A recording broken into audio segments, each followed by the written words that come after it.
केंद्रीय मंत्री साध्वी निरंजन ज्योति औरेया पहुंची।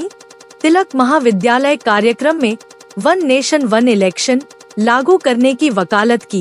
कहा, एक साथ चुनाव से जनता पर खर्च का बोझ घटेगा।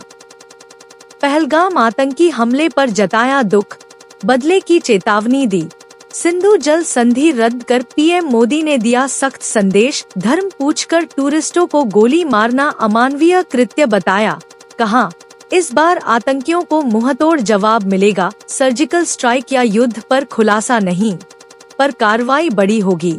बीएसएफ जवान की वापसी का भरोसा जताया। भाजपा के वरिष्ठ नेता और कार्यकर्ता कार्यक्रम में रहे मौजूद। तो मैं पहलगाम में शहीद हुए भारत के विभिन्न प्रदेशों के हमारे नागरिक जो शहीद हुए हैं, निर्ममतापूर्ण कायरतापूर्ण जिस तरह से हंसते खेलते परिवारों को उजाड़ा गया, उन परिवारों को मैं श्रद्धांजलि देती हूँ। उन बच्चों को और उनके परिवारों को ईश्वर से प्रार्थना करती कि इस दुख की घड़ी में ये अपार दुख सहन करने की उनको क्षमता दे।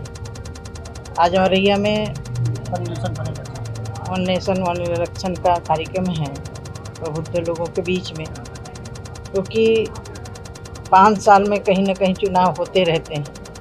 कभी राज्यसभा, कभी विधानसभा, कभी लोकसभा, कभी स्थानीय निकाय, कभी नगरीय चुनाव, ऐसे होते रहते हैं।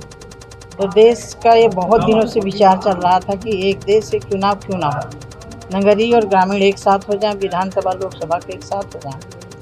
इसके लिए भारत सरकार ने महामहिम निवर्तमान राष्ट्रपति हमारे ही गौरव, हमारे ही पास के रामनाथ कोविंद जी को इसका चेयरमैन बनाया। उन्होंने पूरे देश में घूम घाम करके सबसे बातचीत करके रिपोर्ट पेश की और वो रिपोर्ट पार्लियामेंट में आई। उसी के विषय पर हम लोग हर जनपद में हर नागरिक के पास हम लोग जा रहे हैं और कार्यकर्ता भी जा रहे हैं कि एक देश एक चुनाव से फ़ायदा क्या होगा और अलग अलग चुनावों से नुकसान क्या हो रहा है, इस विषय पर गोष्ठी है। आतंकवाद कब खत्म होगा ये? देखिए, आतंकवाद पर बहुत अंकुश लगा है। उस एरिया में इन्होंने इस बार आघात किया जहाँ कभी हुआ नहीं है। पहलगाम एक ऐसी जगह है जहाँ अमरनाथ जी की यात्रा होती है और लोग जाते हैं। और आप विश्वास करिएगा प्रधानमंत्री जी पर, जब भी कभी सर उठाने की कोशिश की आतंकवाद ने, उसका सर कुचला गया है। और इससे बड़ा पाकिस्तान के लिए चुनौती नहीं होगी जो पानी तक रोका गया। मोदी जी ने कहा कि पानी और खून एक साथ नहीं बहेगा।